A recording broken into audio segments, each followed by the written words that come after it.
رسول اللہ کے صحابی حضرت سیدنا ابو بکر صدیق رضی اللہ تعالیٰ عنہ بارگاہ مصطفیٰ میں حاضر ہوئے اور عرض کیا، یا رسول اللہ صلی اللہ علیہ وسلم، اللہ تعالیٰ نے قرآن پاک میں ارشاد فرمایا، من یعمل سوءا یجز بہ، کہ جو بندہ جو عمل کرے گا ہر عمل کی جزا ہے، سزا ہے۔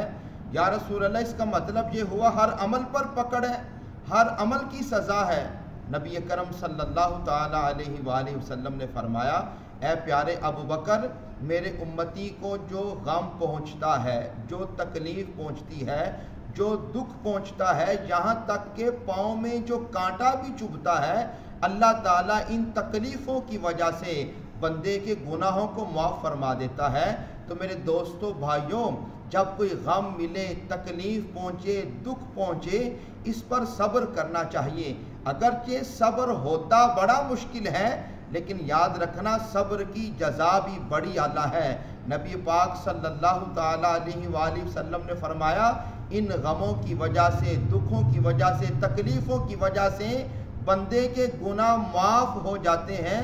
تو نتیجہ یہ نکلتا ہے کہ جب بندہ اللہ سے ملاقات کرتا ہے، اللہ کی بارگاہ میں حاضر ہوتا ہے، اس کے گناہوں کو معاف کر دیا جاتا ہے۔ پھر کیوں نہ کہیں، پنجابی کے ایک شاعر نے خوبصورت جملہ کہا اور کمال کر دیا، جے میں ویکھاں عملہ ولے، کچھ نہیں میرے پلے، جے میں ویکھاں رحمت رب دی، بلے بلے بلے۔